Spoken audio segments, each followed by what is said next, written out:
I'm Jim. And I'm Frank. And I'm Jerry. And this is the JFJ Conspiracy Podcast, where the shop talk is rock. This is episode 119. Gentlemen, the heat is on. Oh, it is.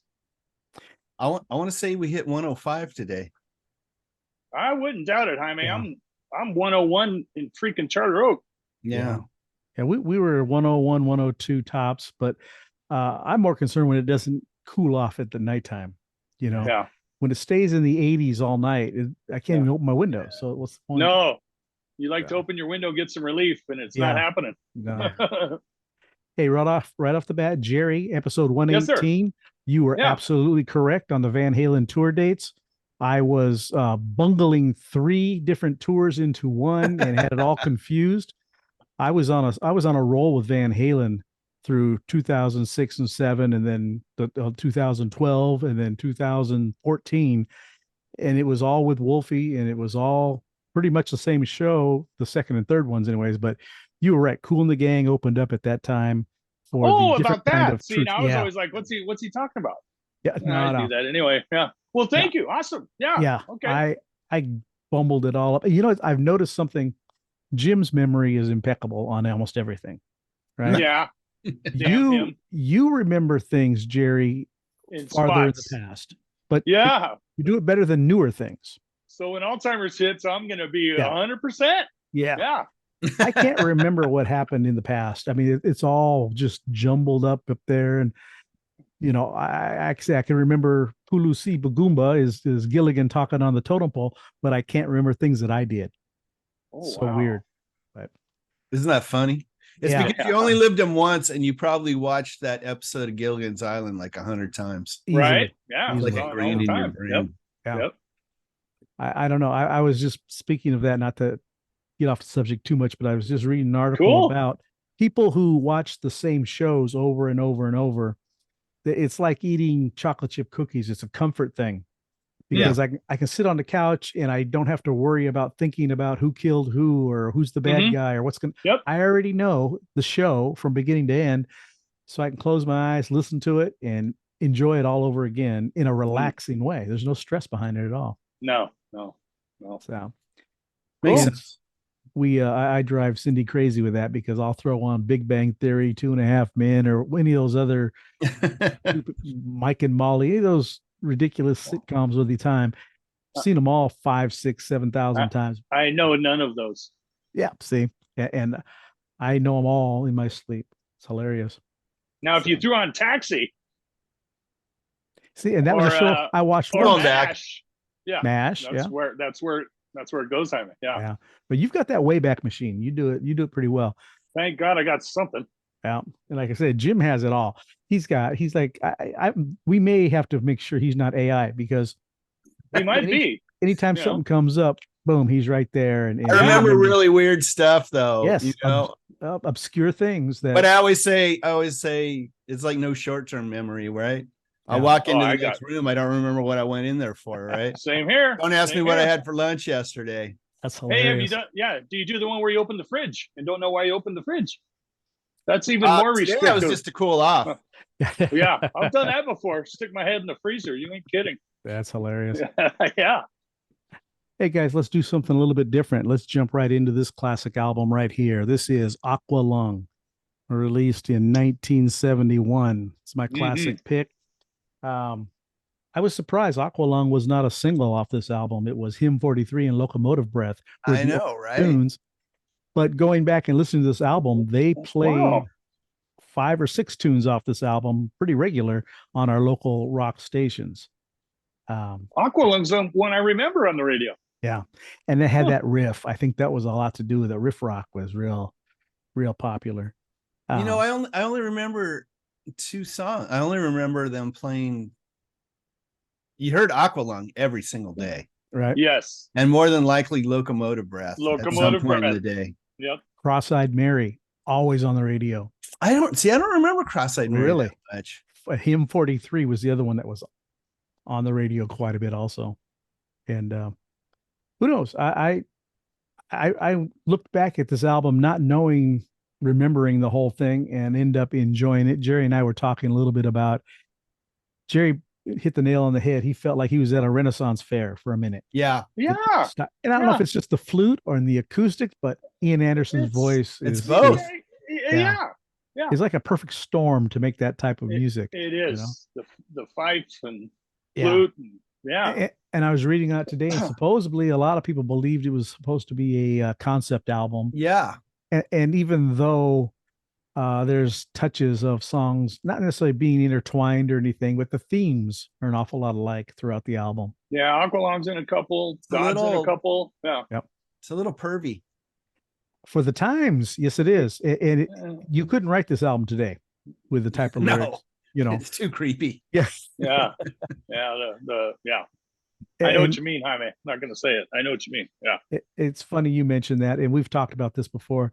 The 50s, the 60s, talked about a lot of girls underage and everything else. Christine 16.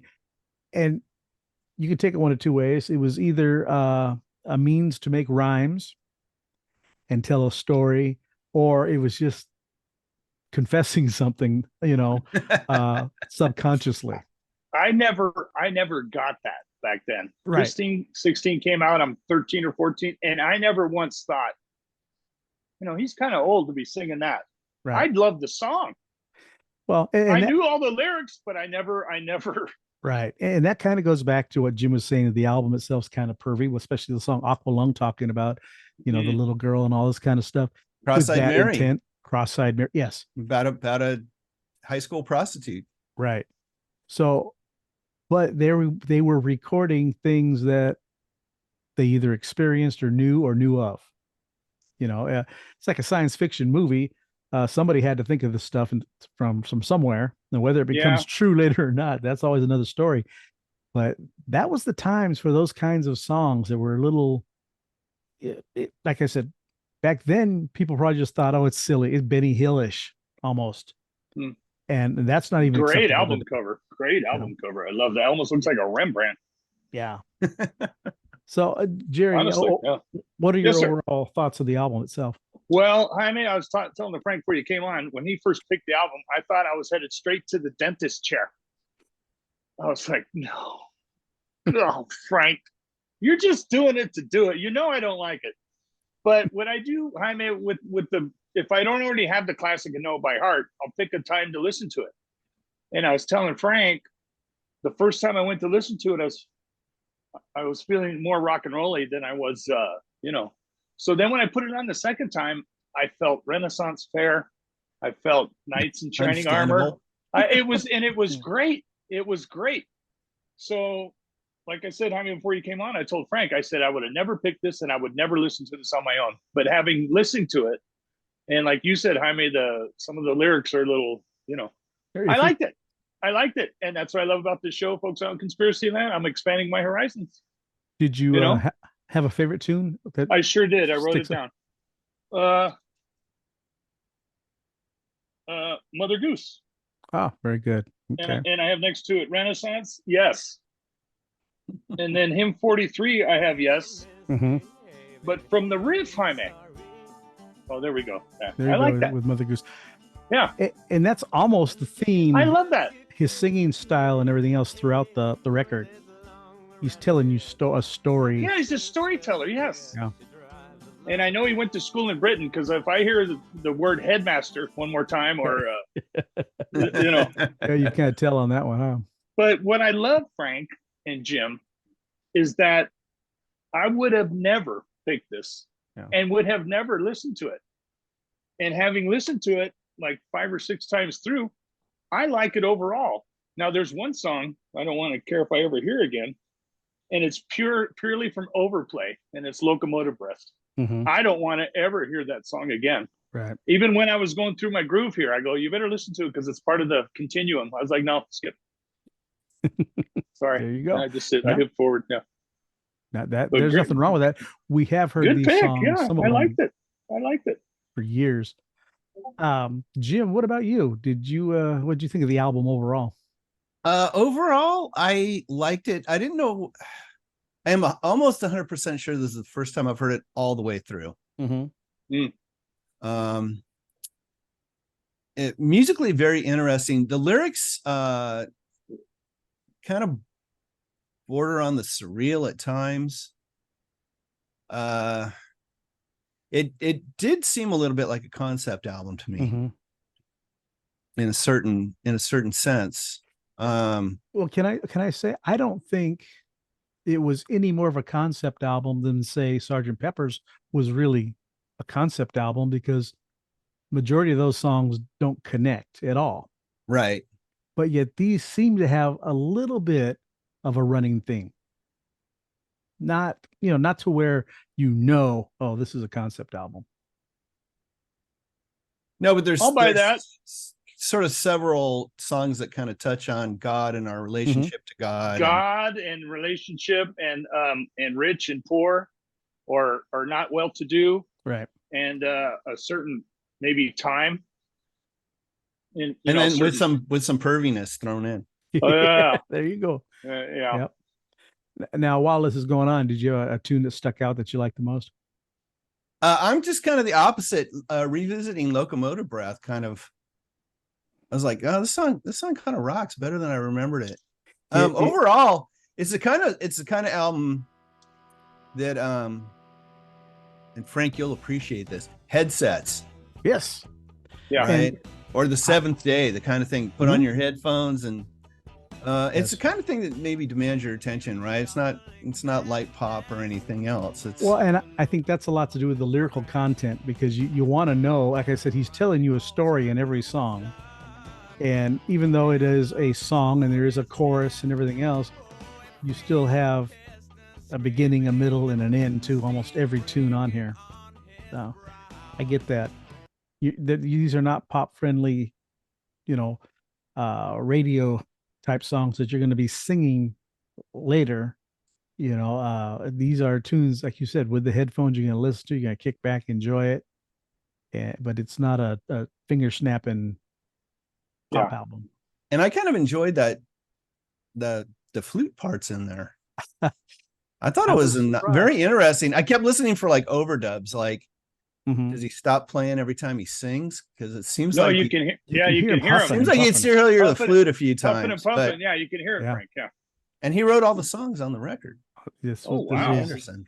A big player in the band itself, with all their albums. Band, right? They've got at this point, he probably may be what's left of anybody that was original.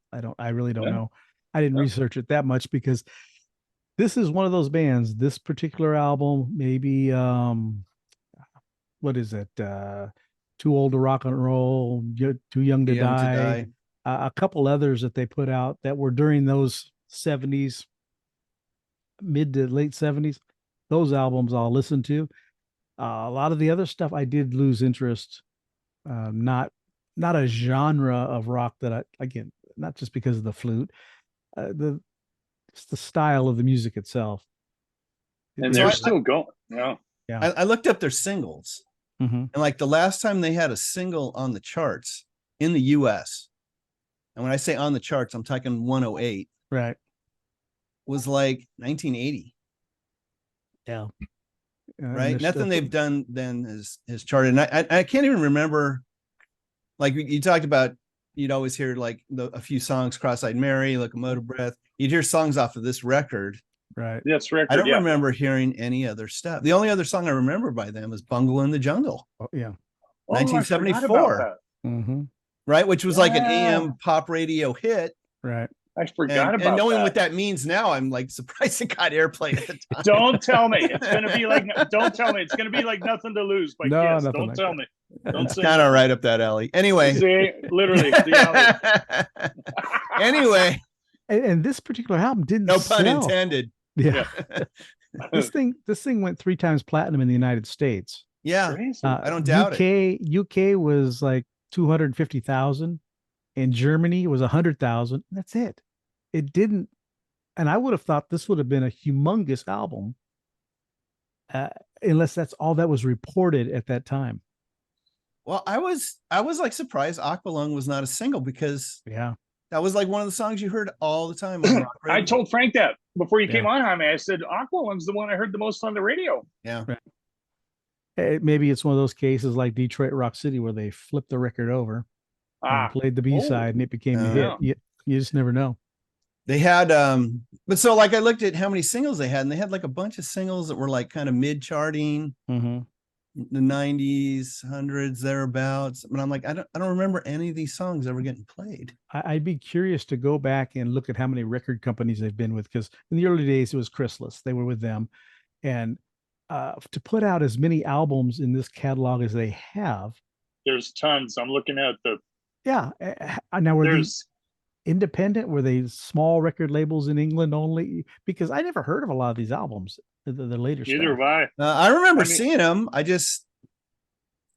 never heard enough about them to make me want to run out and buy it. Yeah. I mean, they had 2 albums out in 78. One was live.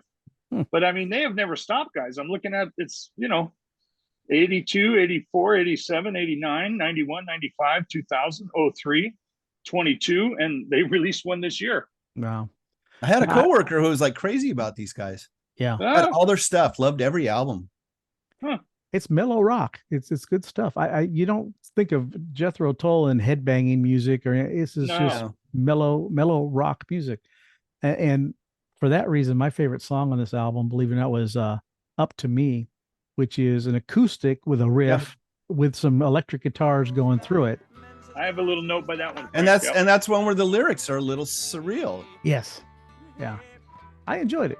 I enjoyed the album overall. A lot more surprised and pleased than I thought I was going to be. Me too. I'm telling you, Frank, when you picked it, I was like, oh, God, Frank. How dare you? How dare I? Not that. That's our Frank. I know that. I know that already. But what I like about it is that it stretched it. I got in the mood for it and loved it, Jaime, except for Locomotive Breath. I just think that's pure over listen back in the day. Right. That's all it is. That's all it is. That's fair. I get it. Yeah. I don't hate the tune. It's just overexposed in my head. Yeah. Gotcha. So, No, I was like pleasantly surprised. Me too. Because really I thought like, well, this is going to make me listen to it all the way through now, at least. That's what Jerry besides the singles, right? And, I told him that before he came on. it was better than I expected. Excuse me. Probably better to listen to it as an album than as to a song here, a song there, because you'd never really get into it. Get into it. Yeah. I think for this album, definitely. All right. Well, the next pick will go to Jerry. I know you've got something. Hold on to it for now. We'll get to it later. Yep. Last episode, I played for you this riff, and I don't have a riff for this episode, but everybody and their brother got this one. Yeah. So we had Superstars by Styx, and I don't think the episode even dropped yet, and people were telling me what it was. That's amazing. I don't know how that works. How's that happen? I knew for sure it was Styx. Right. I did too. I just didn't know what song. I recognized that keyboard right away. Keyboard. I think I might have recognized Grand Illusion too. But isn't it amazing that bands of that era, the 70s, who all use synthesizers and everything else, you can just feel and hear a signature sound from a band. That was Styx for sure. Just the same with the Kansas, with their vocals or whatever. You just instantly identifiable. Anyways, with that being said, Jerry, why don't you take us to a new band this episode, would you? I will, Jim and Frank. This band is called Podstar out of Manhattan, Kansas. And the name of the album is Podstar. Jaime, you'll like this. 12 songs, 35 minutes. The song Frank's going to spin is Too Damn Loud. And just to start this off, folks on Conspiracy Land, they've disbanded. But this is still a rocking album. We've got Cameron Hawk on bass, piano, and vocals. JoJo Longbottom on guitar and vocals. JP Redmond on drums and percussion. And Aaron Swenson on guitar, piano, and vocals. And Cameron, thank you for getting back to Shakin' Abe and us. And he mentioned that JP Redmond, who's the drummer on this album, was later replaced by Ryan Magnuson. So I'm just saying that because Cameron mentioned it. Formed in '96 when these four were freshmen at Manhattan High School. Nice. Heavily influenced by Super Chunk, Super Drag, Kiss, Big Star, and Local Heroes Ultimate Fake Book. Their entire performance from '02 on live at CBGB's, which just came out in May, which is rocking. Nice. So these guys are no slouches. Podstar disbanded in 2003, but spearheaded other bands, which I've already checked out, and they're great. The other bands they've spearheaded is the Dead Girls, Stiff Middle Fingers, and Many Moods of Dad. But most recently, these two I found today, and they're great, is the Lizard Brain Trust and Curious Things. And they are good. So anywho, Podstar out of Manhattan, Kansas. They just released an album live at CBGB's in May of this year, which is rocking. And it's on iTunes. And again, Podstar, Manhattan, Kansas, with Too Damn Loud. You know I tore your cashmere sweater, and nothing I can say will ever make it feel better.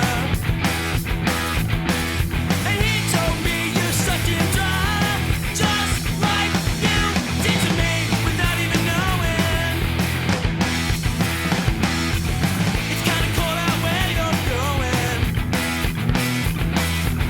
but you can let the heat on my guitar warm you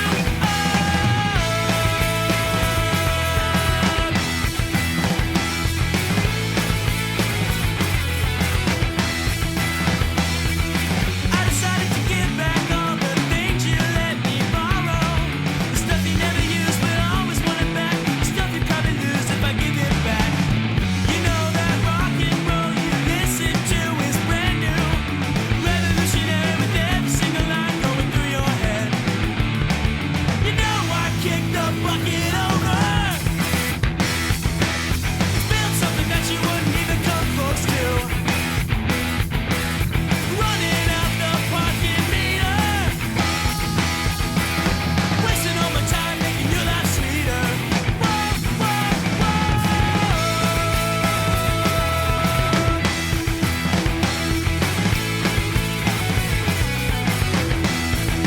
I hope you know I want this song to work out nicely. Whatever you take, I'll never see again. But maybe it's okay since you're my new best friend. You know I gave you GBV, I gave you Cheap Trick. Baby, just sat there on your desk, but what did I expect? What do you have to say when I can't say a thing? What do you have to say? 'Cause I can't say a thing. I know you love your song, but you play it too damn loud. But it's so good for your own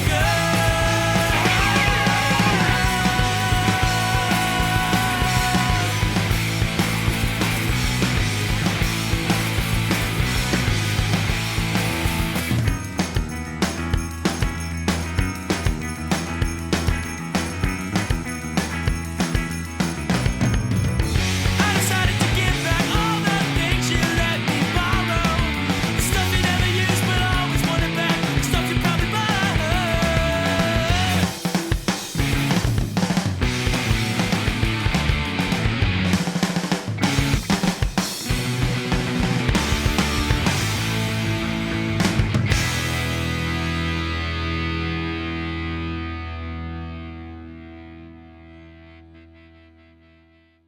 All right, there's Podstar with Too Damn Loud. Little punk pop for you, Jim. What'd you think? I really liked it. I thought it was extremely well done. Poppy I- punky. It had that certain 2000s vibe to it that Yep. you know we all heard on the radio during Yep. that time. But good song. I like the breakdown. Always enjoy hearing when your distorted guitars all of a sudden become clean jangly and you have your bass line running through. It's always a fun break for me. Yeah. What was the runtime on that? Just under 3. Yeah, three- perfect. 258 Three? total. That Two, alone I makes was me gonna love say it. 250. Yeah. Yeah. When I saw that too, that's what I was. Yeah. That's what I said, Jaime. The whole album is 12 songs, 35 minutes. So Yeah. it's right up the yeah. Yep, There yep, you go. yep. All right, that is Podstar. Podstar and the now disbanded Podstar. I didn't realize they were not together until after I got the email back. And But what's funny is they just released in May, so a couple months, live Right. at CBGB's, and it cranks. cool. It's great. So we have a recent release, I should say. Good deal. Yeah. All right. Okay, so moving forward, I've got some new music for us this week also. Well, wait a minute. What we didn't do, and Jim didn't remind me, there was a mail call that we It was a Damn. mail call. Thank goodness it wasn't a what's in Jim's fridge. You have icicles by now. I know it'd have icicles. It would be all wet. All right, Jim. Yeah, so this week just arrived from Marburg. Yeah. Oh, yeah, that's right. She's got new stuff. Oh, New album out. Aqua Co-conspirator Blue? Tamar Burke, Tiny Injuries. This just arrived. And as I've mentioned before, the beautiful thing about ordering from artists like this, she wrote me a nice little note on the back. All right. Right here. Very nice. Jim, I hope you love this album. Play it loud and play it a lot. Tamar. She reminds me something she's of great. She's the so Dolly great. Rots as far as the amount of music she's putting out in a short amount of time. There it is. Look at that. There it He's is. a little bit prolific. I don't think that's really doing it justice, but True Justice. Yeah.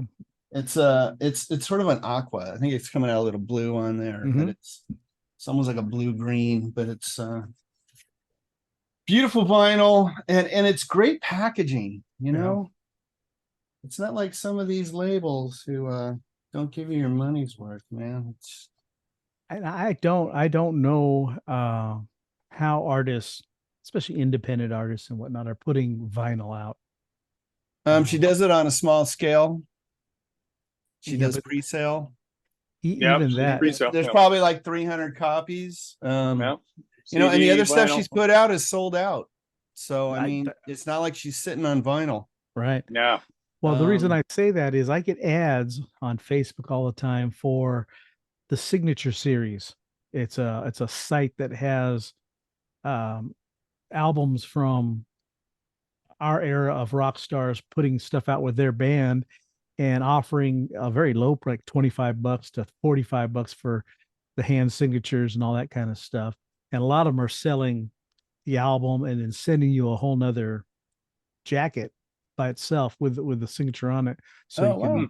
display it or whatever. Oh, wow. But they're not doing that in large quantities. That's 500 tops if they're selling them all, you know. And vinyl price to make vinyl has not come down much, and the time has gotten a little better. They're back in business a little bit, but unless you've got a serious following, putting out vinyl doesn't pay. No. So I independent artists that do it, God bless you. I wish I had a secret other than, Thank you. oh, wait a minute, you got some good music. That might have something to do with it. Yeah. She does. She's great. This is like her third Yeah. album in 3 years. So She's Yeah. she's her fantastic. third album in 2 years, I think. I think Yeah. Third. fairly quick. Yeah. Okay, let's move forward. I've got a band called the Mad Starlings. They claim to be three brothers, and I can't pronounce their last name. They're of Polish American descent, and it's Nick, Mike, and Mark from Durham, North Carolina. They play post-punk, early 90s pop rock style of music. The song that I found, I played it. I instantly fell in love with it. I thought of both of you guys right off the bat. And I sent an email off, asked if I could play this song. And they said, well, as long as you're doing it in the right light, if you're going to make fun of it, then we don't want, you know, we did this out of respect for this artist. And you'll know when the song goes, who this is paying tribute to. Okay. I hope you guys have the same love for it that I did, and don't think, hey, like Jerry says, you know, everybody's nicking something from everybody. This is not trying to hide anything. This is a blatant tribute in the middle of a song that I loved. I absolutely loved. Well, I dig stuff like that. Yeah. Yeah. Against the Mad Starling. The album just came out August 12th. It's called Lose Your Cool, and the song is called Bad Times Rock.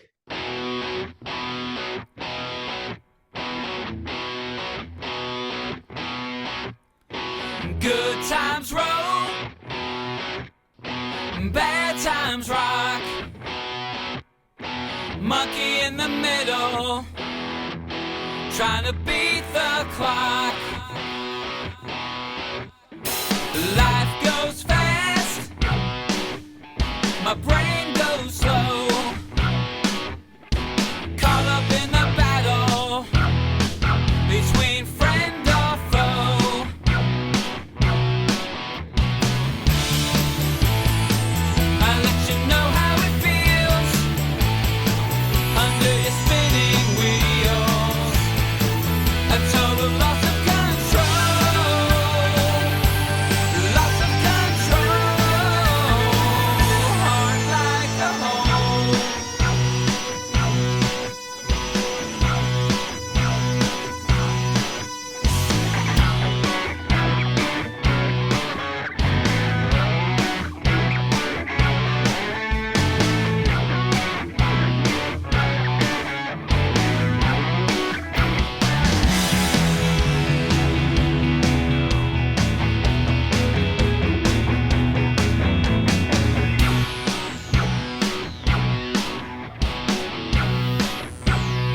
All right, there's a Mad Starlings with Bad Times Rock. And obvious tribute to Jimi Hendrix, but what did you think, Jim? Yeah, great Hendrix riff. It was like in my earphones, it was like moving in stereo.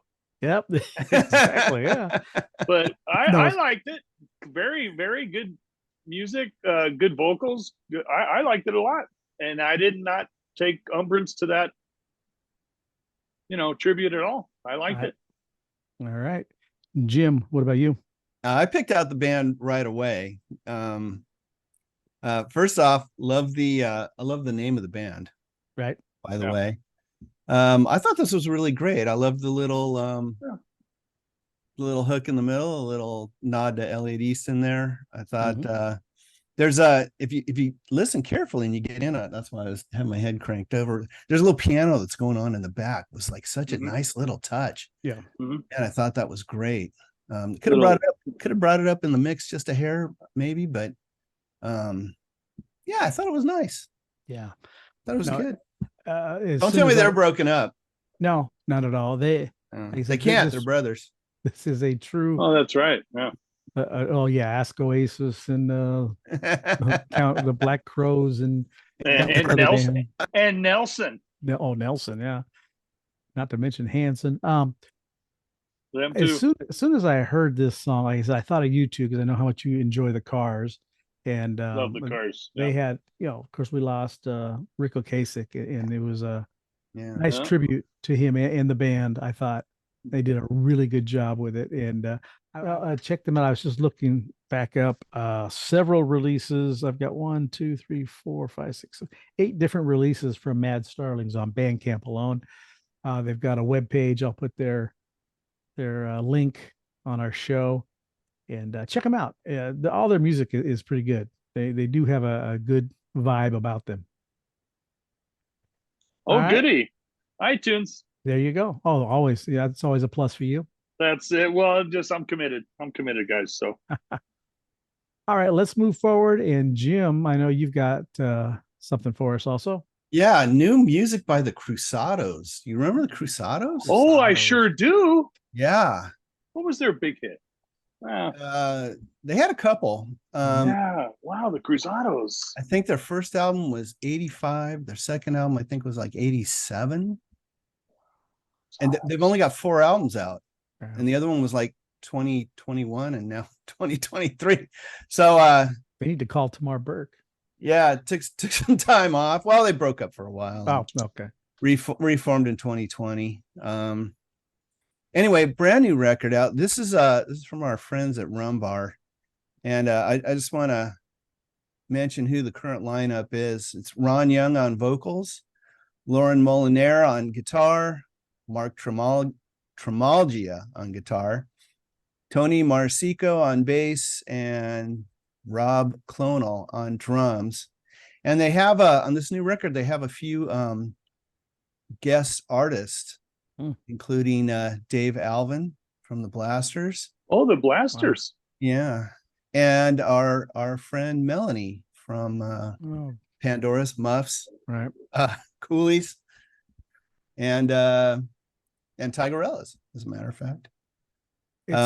Play some organ, not on this particular track, but she guests on there. Anyway, the song we're going to hear is called Dead Inside. I believe it's the lead off track of the new record. So go ahead and drop the needle in the groove, Frank.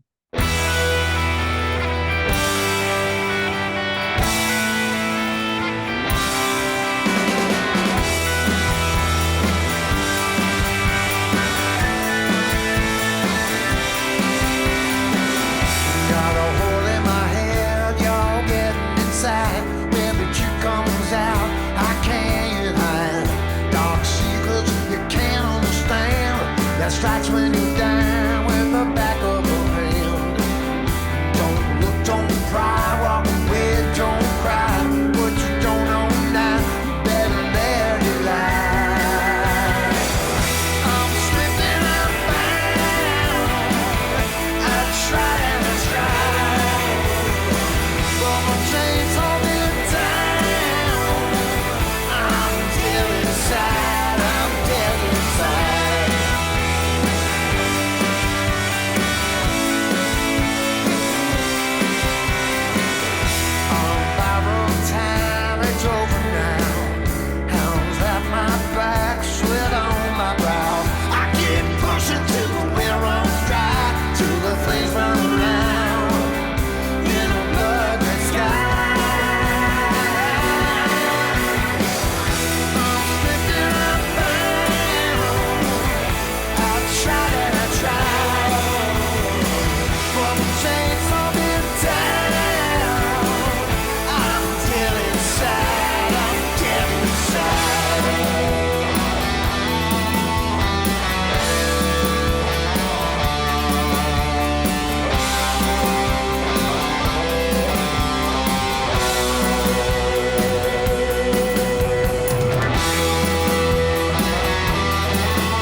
right, there's the Cruzados with Dead Inside.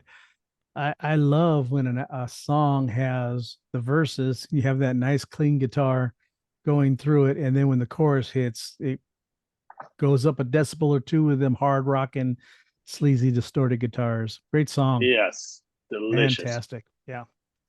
Delicious. That's a good way Besides to being put it. delicious, Jerry, what'd you think? I liked it a lot. And guys, the more the merrier. You know, their first album was what, 85? Yeah. And to bring it back and come out, it's just, that's the one treat about getting older folks out in Conspiracy Land, is something like this where you think it's long gone. And then they get together, members change, whatever. And then they put something out and it's like, oh yeah, it's great to hear. Good stuff. Pro musicians, obviously. Yeah. Oh yeah. That's exactly it. And that's what I was going to say. Pros. It's awesome that as they get older and mature, the technology gets better, the recording, the way things are mixed, and it's got that. It's a very vintage but brand new sound for a song, you know. Good way to put it. Yeah. I really enjoyed vintage, but brand new. Very, very well put. Yeah. Well crafted tune. Yes. Absolutely. Yeah. And you had mentioned you believe one of their tunes was featured in Roadhouse back in the day. Oh, really? Okay. We'd have to double check. I'm sure those movies back then played 30-second snippets during a fight scene or something on the jukebox or something like that. Just enough to get you into a mood for the scene. Hey, I think it was Roadhouse. I may be wrong. Whatever. You know what? It would fit. Cruzados would fit in Roadhouse. Yeah. That's a dream come true to me to have one of your songs featured in a movie. You know, whether it's 30 seconds or whether it's the ending credits or the beginning, something. Yeah. To me, that's one of those goals I wish I pursued, you know, seriously, but it can still happen, Frank. You can be the outro. You never can know. Lead up to a fight scene, or right before the bank robbers pull up and check all their guns. They have that little 10-second riff rock from Shakin' Abe just to set the mood. Oh yeah, man. I like it. Anyways, Cruzados. Very good, Jim. The Cruzados. Well done. Yes. Yeah. Wow. Okay, guys. This next episode, 120, the classic pick will be Jerry's. Yes. You know, and what do you have for us? I picked their third album. The band is called The Primitives. Oh, okay. Nice. And what I like about this, Jim and Frank, is we all know their song Crash. Yep. That's what got me to buy their first album. Their second album is good also. This is their third from 92, folks out in Conspiracy Land. And what I like about this, gentlemen, because back in the day, the only way I could get it was Japanese import CD on eBay. And that made me appreciate it so much more. And I still do to this day. Very good. And they went to sleep for a couple of years, and now like 17, 19, and 22, they've got new stuff, which I haven't got to yet because I just played this, you know. But the Primitives galore, 1992. Nice. And yeah, guys, Japanese import probably 10 years ago, 20 years ago. And I love it. I love it. All right. Yep. I'm not familiar with it. I think underrated. I think this band is underrated. Agreed. Hugely underrated. And that single Crash that made them all famous, that got me into them. But the rest of their stuff to me is better than that single. Yeah. They're way more better. So yeah, the Galores. I mean the Primitives with Galore. Yeah. Way more gooder. Yeah, way gooder. Yeah. Well, looking forward to that, most definitely. I'm glad, guys. I'm glad I got that response. Yeah. Good call, Jerry. Thank you, Jaime. I appreciate it. All right. I don't have anything else this week, guys. It's kind of a little shorter, condensed episode, a little bit. Not a lot going on. I was really worried at the beginning of this episode because last episode we did what are your 3 favorite AC/DC songs? Right. I was signing on and I was like, was I supposed to have 3 favorite songs from a band? I don't remember. Did we talk about that? You know, I want you have the best memory of all of us, I think. Yeah. See, that's just it. Yeah. And it's funny. Wait a second. Listen off. You hear that noise? That was my brain farting, because that was something I meant to ask you guys earlier in the week. Why don't you guys pick a band? Because I don't want to be dictating everything we do. And then I forgot to message you guys. Yeah, no worries. So You heard Jerry, yeah. you've got the album. Jim, you can text us or you can pick it off the cuff whenever for what band we want the next 3 songs. All right. Okay, we'll take that route. Yeah. Yeah. And I was looking at the clock going, wow, this is really going really We're flying. speedy. Yeah. We're and, flying. you know, well, we didn't talk about anybody dying at the beginning of the show. We didn't talk about our 3 picks. We didn't do Bob Barker. a riff. Yeah. So things went a little quicker, but I don't have anything other than, what I always say is to help everybody, just, especially you two, stay fresh cheese bags. Yes. Jerry, what do you have? That. Yeah, folks out in Conspiracy Land, thank you for watching and listening. We've got Podstar, the Mad Starlings, and Cruzados. It's out there, folks. Bandcamp, Apple Music, Spotify, Prime, everywhere. Record stores, vinyl. Tamar Burke, our friend of the show. Thank you again, Tamar. But yeah, folks, it's out there. Just keep rocking. We love you very much. Thank you. All right. And Jim? Hey, if you made it this far and you liked what you heard, smash that like button, subscribe, ring that notification bell, slide right into your DMs every 2 weeks, more or less. Yeah. Sounds pretty good. If there's nothing else, guys, Jim, why don't you take us on home? Shop is closed.